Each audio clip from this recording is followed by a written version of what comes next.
Hola, ¿cómo están ustedes? Bueno, bien, un placer tenerte. Escucha, Bueno, antes de empezar, porque típica de vieja chusma, te voy a preguntar, ¿qué se está hablando en los foros internacionales más especializados en materia de fertilidad humana? Es la pregunta básica para saber qué aprendiste allá. Pero antes, ayer había arrojado un dato de una noticia que es real. Sergio Beni, no como tienen estos dos atorrantes, sino Sergio Beni, nuestro compañero, había tirado un dato oh, fundamental. Hay una persona que empezó a demandar porque hubo un donante de los cuales fue donante en más de 500 oportunidades para los procesos de reproducción, ¿no es cierto? Lo cual, teóricamente, y eso es una de las primeras preguntas, no debería hacerse esto, ya que está permitido hasta 25, tengo entendido que este es un tope, en lo cual uno puede ser donante de esperma, me refiero, como para hacer inseminaciones artificiales. ¿Qué es lo que pasó con esto? Todo esto los Países Bajos se empezó a descubrir, empezaron a hackear o a poner en luz lo que es el programa de los Países Bajos en tema de inseminación artificial, y muchos de esos empezaron a preguntarse quiénes son los supuestos medios hermanos para que se den a conocer. No vas a hacer que se enamoren entre algunos de ellos y teóricamente, y esta es la segunda pregunta, tengan problemas luego la descendencia genética. Lo cual, no sé hasta dónde es grande, es verdad, pero ponele que el 50% de la información sea real. La primera que te hago es, ¿cuántas veces uno puede ser donante de esperma y en cuántas oportunidades puede ser utilizado mi esperma para la inseminación artificial? bueno, en realidad la donación de espermatozoides y la donación de gametas de óvulos se calcula en base a la población de cada lugar, pero se estima que en una población como por ejemplo la de la ciudad de Buenos Aires, un donante no debería generar más de 6 nacimientos. Por eso es que los bancos de semen y los bancos de óvulos tenemos un registro sobre qué pasa con la donación de cada paciente. Sobre todo las donaciones de semen, los pacientes suelen donar más de una vez. Entonces, se llama trazabilidad. Se lleva una trazabilidad de la cantidad de embarazos que generó cada donante, y una vez que el donante generó más de 6 nacimientos, hasta 6 nacimientos, perdón, ya no puede donar más. Bueno, en ¿Sí? teoría en los Entonces, Países Bajos era hasta 25, en Holanda y en distintos lugares de ahí de a los lo mejor países. son 25, a lo mejor son 25 donaciones o 6 nacimientos. La otra aclaración que vos hiciste, que es muy buena, pero que por otro lado Es un es un gran poco... mito, ¿viste? Los famosos que no es un gran descendían y mito, más pero con el tema es... de que, che, me casé entre primos, por eso saliste. O eh, me trata, o trae consecuencias genéticas si sos medio hermano y no sabías si bueno, te casaste. ¿Cuántas claro, películas se hicieron? sí, el tema es el siguiente. Yo un poco fui a hablar al Congreso Internacional de Venecia sobre medicina reproductiva. Fui a dar una charla sobre biopsias embrionarias y estudios genéticos en embriones. ¿Y para qué sirven las biopsias embrionarias? Bueno, las biopsias embrionarias sirven para detectar enfermedades genéticas en los embriones. Hay dos tipos de enfermedades genéticas: las enfermedades que afectan a los genes y las enfermedades que afectan a los cromosomas. Para explicarlo así como un poco más fácil, es como si nuestro material genético estuviera organizado en una gran biblioteca con 23 pares de libros. Los libros son los cromosomas. Ujú. Nosotros recibimos 23 libros de papá, 23 libros de mamá, tenemos 23 pares de libros. Adentro de esos libros, que son los cromosomas, está empaquetada la información genética, los genes. Y los genes serían como las oraciones de los libros.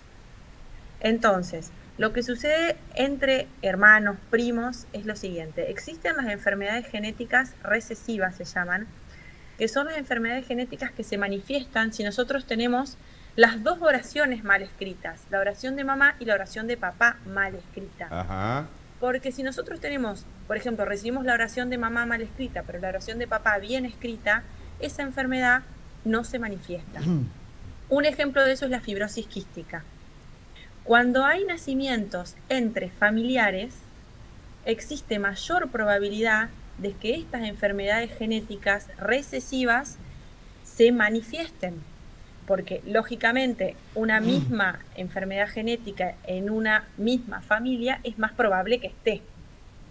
nosotros, las personas tenemos, todos tenemos entre 3 y 4 mutaciones, es decir, entre 3 y 4 genes mal escritos. Lo que pasa es que la mayoría de las veces no generan ninguna enfermedad, salvo que nosotros nos juntemos, en algunos casos, con una persona que tenga el mismo gen mal escrito. ¿Y cuál es la probabilidad de que eso suceda? 1 en 1000. ¿1 en? 1000. O sea que es elevada la probabilidad. No es 1 que en están 1000, descartados. bueno, 1 sí, en es 1000 no es elevada. poco. Entonces, mientras más, digamos, obviamente que si nosotros nos relacionamos con gente de nuestra propia familia genética, entonces si nosotros tenemos esa enfermedad, más Tenemos los probabilidad dos escritos hay. casi seguro. No es casi seguro, pero hay más probabilidad de que nuestra pareja tenga también el mismo gen mal escrito que tenemos nosotros, se junten y generen un bebé con algún problema. Eso hay manera de saberlo igual. O sea, esta gente de Países Bajos, estos pacientes, lo que pueden hacer es un estudio que se llama test de portadores, que lo que se hace es estudiar alrededor de 600 genes que podrían generar enfermedades genéticas recesivas. Entonces, por ejemplo, si yo supiera que soy cosanguíneo de mi marido por el mismo donante de semen, yo me hago ese estudio, él se hace ese estudio y se machean los estudios para ver si compartimos los dos la misma mutación genética. Bueno, es que es por eso que querían dar a conocerlos, porque tienen idea de que hay más de 500 que pueden ser cosanguíneos y por ahí no se conocen. Para evitar de que sepan de que tienen el mismo origen, vamos a decirle, la misma oración escrita, por lo menos de un lado, es que quieren hacer como un árbol genealógico para presentarlos a todos y decirles, ya saben dónde no hay que enamorarse, ¿no? En realidad no es donde no hay que enamorarse, porque eventualmente, yo tengo, por ejemplo, parejas en el consultorio que vienen a hacerse estos estudios, aunque no sean cosanguíneos, pero vienen a hacerse estos estudios porque esto puede pasar al azar, ¿no es cierto? Sí. 1 en 1000 lo puede tener. Sí. Entonces, se hacen los dos los estudios y si llegan a compartir una mutación y llegan a tener un riesgo aumentado de esta enfermedad, entonces lo que se hace es hacer biopsias de embriones, que de eso fui a hablar yo a Venecia. Y bueno, Italia. contame cómo te fue, y qué dijiste, y qué te dijeron, y qué aprendiste. Bien. Todo quiero saber. Me fue súper bien, la verdad que me fue súper bien. Fue un desafío, preparé la charla en inglés durante un tiempo largo. Y bueno, la verdad que me fue excelente porque además compartí la mesa con colegas de primer nivel. Así que estuvo muy, muy bueno, entre ellos la doctora Graciela Deani, que es mi mamá. De algún lado la tengo, la niña. Muy bien. Estuvo espectacular. Bueno, en principio, estas biopsias embrionarias lo que sirven para deseleccionar estos embriones que tienen el problema genético y no transferirlos. Ajá. Entonces, lo que nosotros podríamos hacer es evitar el nacimiento posterior, digamos, evitar la implantación y el posterior nacimiento de bebés con algún problema genético. Entonces, se hace una fertilización in vitro entre estas dos personas, se generan embriones. ¿Cuál es la posibilidad de que compartan los dos las mutaciones? El 50%. Entonces nosotros sabemos que si generamos de un tratamiento de fertilización in vitro 4 embriones, hay 2 que van a estar afectados y 2 que no. Entonces lo que hacemos es transferir esos embriones que no están afectados y con eso evitamos transmitir a la descendencia un problema genético. Bien. Es muy buena también entonces estas aclaraciones porque viste que siempre te quedan dando vueltas todas las dudas habido y por haber. Otra consulta frecuente, perdón, otra consulta frecuente en estos casos son estos pacientes que no sabían que compartían la mutación y tuvieron un primer bebé con el problema. ¿Y entonces? Muchas de estas enfermedades genéticas recesivas son graves y producen hasta la muerte de los recién nacidos. Entonces, cuando se detecta que tuvieron un recién nacido con este problema y que falleció, bueno, por supuesto que se hacen los estudios genéticos, se encuentra que comparten la mutación y en el próximo nacimiento se plantea una fertilización in vitro y una biopsia de embriones para evitar que vuelvan a tener un bebé con el mismo problema. O sea que ahora vamos a tener que, digamos, si esto sigue avanzando con el tema de fertilización y demás, porque tarde o temprano, supongo que en todas partes del mundo, todos los especialistas con los que igual estuviste reunido en Venecia, a algunos se le va a escapar alguna trazabilidad. o alguno no va a tener la posibilidad, supongo, de tener un intercambio de información con algún otro colega tuya o de Asia. Entonces, tarde o temprano puede llegar a darse este tipo de cosas, ¿o no?